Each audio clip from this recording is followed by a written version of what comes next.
Assalamualaikum warahmatullahi wabarakatuh. Selamat berjumpa kembali di Duski Ibrahim Institute. Pada hari ini kita akan membicarakan tentang cara-cara mengetahui maqasid dan agenda kerjanya. Saudara-saudara sekalian, cara-cara mengetahui maqasid atau untuk mengetahui kemaslahatan yang ada dalam Al-Quran dan hadis adalah dengan beberapa cara. Yang pertama, memahami bahasa Arab. Imam As-Shatibi mengatakan, sesungguhnya syariah yang diberkahi ini adalah berbahasa Arab, tidak dimasuki bahasa-bahasa ajam atau non-Arab. Dengan ungkapan ini, As-Shatibi tidak bermaksud mendiskusikan apakah di dalam Al-Quran itu ada bahasa selain bahasa Arab atau tidak. Yang dimaksudkannya adalah bahwa Al-Quran itu diturunkan dalam bahasa Arab secara umum, sehingga untuk memahaminya hendaklah melalui pengetahuan bahasa Arab. Kalaupun ada kata-kata yang berasal dari luar bahasa Arab, maka ia telah dikenal atau ma'hud di kalangan orang-orang Arab.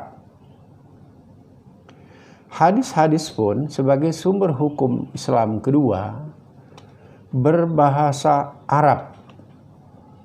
Oleh karena itu, dalam konteks ini, untuk memahami maqasid, seseorang hendaklah memiliki pengetahuan yang memadai tentang bahasa Arab, termasuk gaya bahasa atau style-stylenya. Atas dasar ini, Imam As-Shatibi mengatakan, sesungguhnya syariat tidak dapat dipahami secara benar kecuali orang-orang yang memahami bahasa Arab dan tentu saja kaidah-kaidahnya. 2. Untuk memahami atau mengetahui maqasid itu, hendaklah seorang memahami perintah dan larangan dalam nas Al-Quran dan hadis. Cara ini adalah kelanjutan dari cara yang pertama. Perintah dalam bahasa Arab disebut al-amr dengan jamaknya al-awamir. Sedangkan larangan disebut an-nahyu dengan jamaknya an-nawahi. Perintah-perintah dan larangan-larangan itu adalah dua hal yang pada prinsipnya adalah sama, yaitu untuk menuntut. Tetapi perintah adalah untuk menuntut dilakukan, sedangkan larangan menuntut untuk ditinggalkan. Adanya perintah dan larangan tentu saja bertujuan untuk mewujudkan maqasid berupa kemaslahatan. Oleh karena itu, maqasid berupa kemaslahatan dari perintah dan larangan Al-Quran dan hadis tersebut bukanlah kemaslahatan yang berdasarkan hawa nafsu. Cara yang ketiga, memahami ilat-ilat atau alasan-alasan hukum dan hikmah-hikmah hukum yang terdapat di dalam Al-Quran dan hadis. Ilat adalah penggerak atau motif suatu hukum. Ia adalah suatu sifat yang menuntut adanya hukum atau tanda adanya hukum. Bahkan ilat itu adalah suatu yang mewajibkan adanya hukum. Perlu dikemukakan bahwa ilat hukum itu ada yang disebutkan langsung dari nas-nas Al-Quran dan hadis, dan ada ilat hukum yang diistimbatkan oleh para ulama mujtahid. Selanjutnya ada ilat muta'adiyah, yaitu ilat hukum suatu masalah juga dapat diterapkan pada masalah hukum yang lain. Dan kebalikannya, ada yang disebut ilat qasirah, yaitu ilat hukum suatu masalah tidak dapat diterapkan pada masalah hukum yang lain. Sedangkan hikmah-hikmah adalah kemaslahatan-kemaslahatan yang dapat ditangkap oleh para ahli hukum Islam setelah menelaah secara serius dan komprehensif ayat-ayat Al-Quran dan hadis-hadis Nabi Muhammad SAW dengan berbagai metode yang dapat dipertanggungjawabkan baik terhadap Tuhan maupun terhadap manusia. Saudara-saudara sekalian, selanjutnya kita akan bicarakan tentang agenda kerja maqasid. Bagaimana agenda kerja maqasid dalam rangka mewujudkan kemaslahatan dan keadilan? Untuk menjawab pertanyaan filosofis ini, tentu saja kita perlu menelaahnya secara serius dan memperhatikan berbagai faktor signifikan dengan tetap merujuk kepada nas-nas suci yang bermuatan aturan-aturan hukum sekalipun bersifat umum. Diyakini bahwa manakala Allah mensyariatkan hukum-hukumnya, baik terpuji, halal atau tercela, haram, maka ia juga menetapkan tujuan yang ingin dicapai berupa kemaslahatan. Hukum-hukum itu sendiri bukanlah tujuan, melainkan media-media untuk mewujudkan keinginan pokoknya, yaitu kemaslahatan.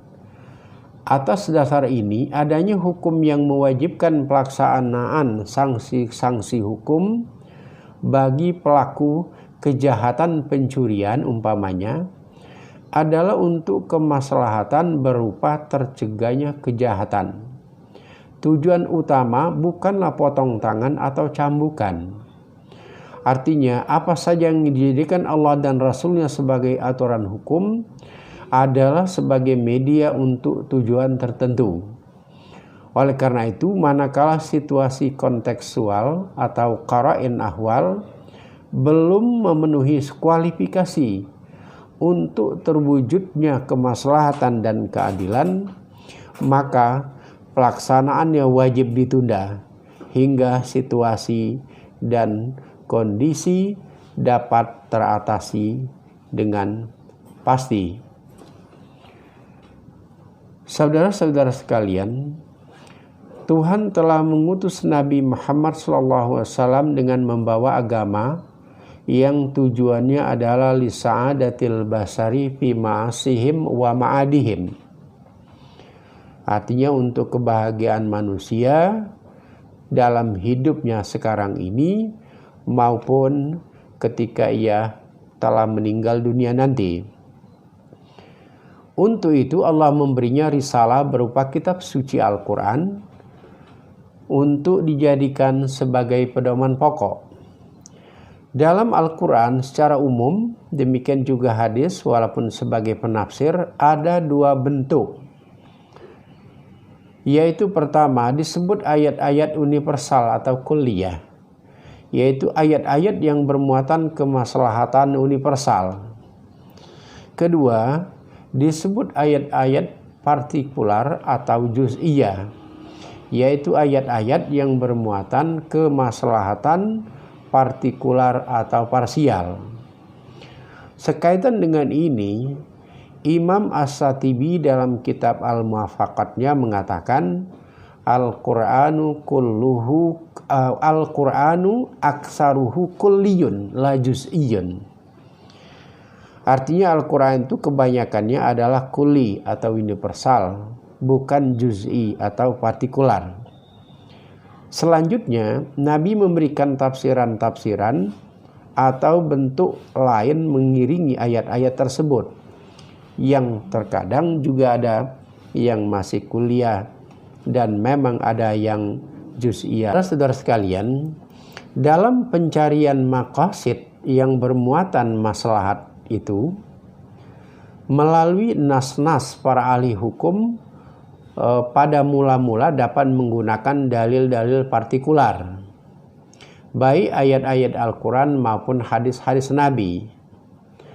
Manakala maqasid yang bermuatan kemaslahatan dan keadilan yang dicari itu sudah terwujud, maka persoalan untuk sementara sudah sampai kepada tujuan yang dimaksud dan dapat diterapkan petunjuk dari dalil partikular itu.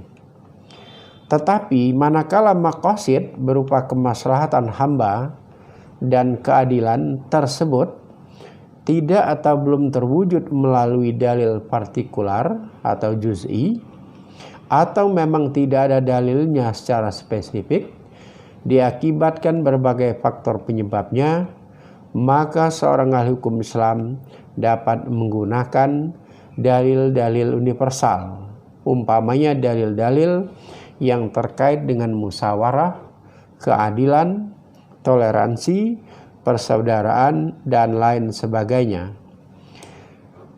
Kendatipun demikian, dalil-dalil yang universal tersebut juga dan tetap akan merekomendasikan kepada dalil-dalil yang partikular melalui media atau pintu lain yang juga diakui oleh nas-nas dalam rangka mewujudkan kemaslahatan dan keadilan. Dengan ungkapan lain, setelah dalil-dalil partikular tidak dapat diterapkan karena tidak dapat mewujudkan kemaslahatan dan keadilan disebabkan berbagai faktor yang patut dipertimbangkan, atau memang tidak ditemukan dalil partikular dalam kasus yang dihadapi, maka digunakan dalil-dalil kulli atau universal untuk selanjutnya tetap kembali menuju kepada dalil partikular, tetapi melalui pintu lain, bukan pintu semula, yang keabsahan atau validitasnya juga tetap diakui oleh syariat. Pola dan alur pencarian maqasid di atas dapat diterapkan kepada berbagai kasus hukum Islam yang masuk dalam kategori content studies, umpamanya dalam bidang adat dan muamalat, dan dalam bidang atau masalah hukum keluarga, seperti kewarisan, pernikahan, dan perwakafan. Dalam hukum kewarisan umpamanya, ketika dalil partikular tidak atau belum dapat mewujudkan kemaslahatan dan keadilan terkait situasi kontekstual, maka dapat diterapkan dalil-dalil universal, yang selanjutnya dalil-dalil universal itu merekomendasikan kepada dalil-dalil partikular yang merupakan pintu-pintu lain. Kita ketahui bahwa